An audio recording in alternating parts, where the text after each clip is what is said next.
Most people think they have a love problem. They think the issue is timing, the wrong people, bad luck, commitment issues, a generation that forgot how to love. But if we're being honest, sometimes it's not your love life. It's your self-concept. Because people do not just respond to your beauty. They respond to your boundaries, your standards, your energy, your self-perception, and most importantly, they respond to what you unconsciously believe you deserve. That's the part nobody wants to hear, because it's easier to blame people than it is to examine the identity we keep bringing into every room. The woman who expects abandonment, the man who expects betrayal, the person who believes love must be earned, the person who thinks being chosen is the same as being valued. That identity will quietly sabotage every relationship before love even gets a chance. Because self-concept is not what you say, it's what you tolerate. Let me explain. You can post affirmations all day. I deserve healthy love.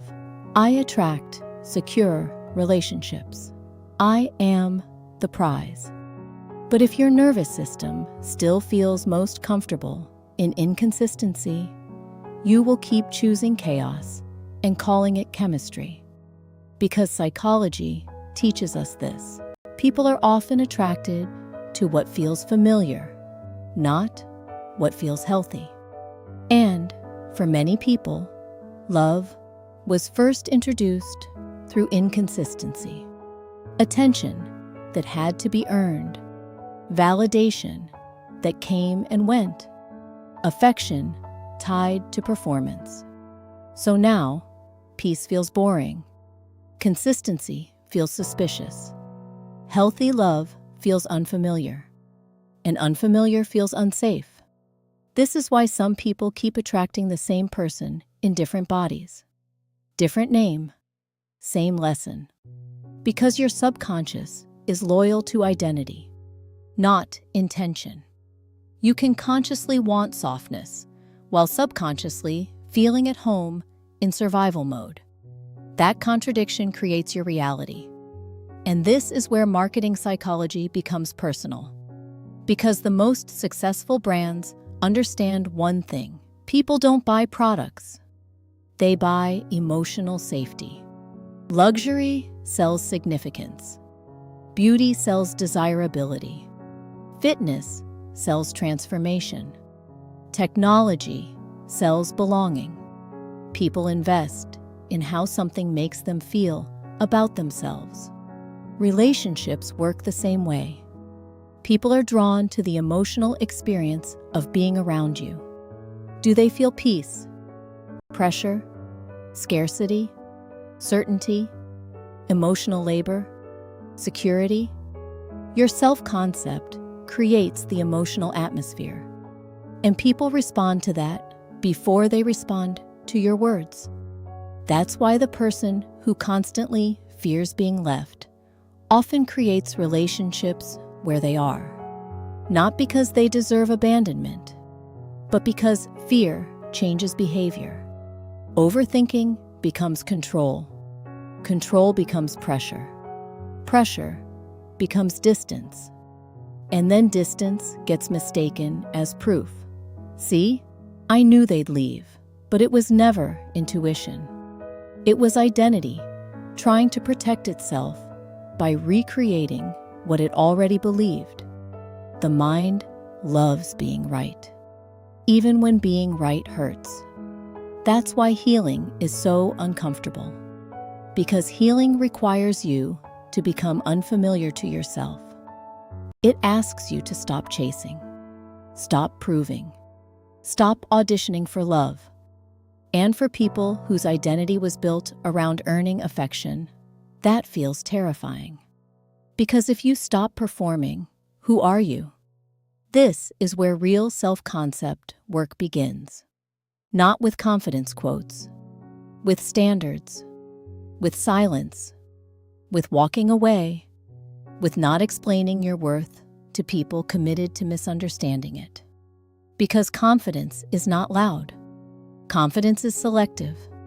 It knows that being wanted is not the same as being respected, that attention is not intimacy, that chemistry is not compatibility, and that love without peace is usually attachment wearing expensive perfume. People with strong self-concepts move differently. They do not chase closure from people who created confusion. They do not negotiate with inconsistency. They do not stay where they have to abandon themselves to be loved. Because they understand something powerful. Rejection is often protection. And sometimes the greatest form of self-love is refusing to return to what once made you question your worth. You do not need to become harder. You need to become clearer. Clear about what love feels like. Clear about what respect requires. Clear about what version of you gets access to your life. Because self-concept is not just about attracting better. It's about no longer entertaining less. And the truth is, the moment your self-concept shifts, your dating life changes before anyone new even arrives. Because now, you stop confusing potential with partnership. You stop reading inconsistency as mystery. You stop shrinking yourself to fit emotionally unavailable people. And suddenly, the people who once felt irresistible start feeling exhausting. That is growth, not becoming cold, becoming unavailable for what costs too much. You were never asking for too much. You were asking the wrong people. And often, the reason we stay too long is because somewhere deep down, we believe love requires suffering. But love is not supposed to feel like emotional debt. Love should not require self-betrayal. Love should not feel like convincing.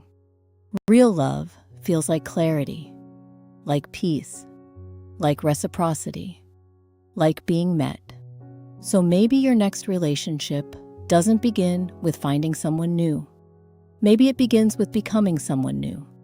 Someone who no longer calls bare minimum effort potential. Someone who no longer sees inconsistency as passion.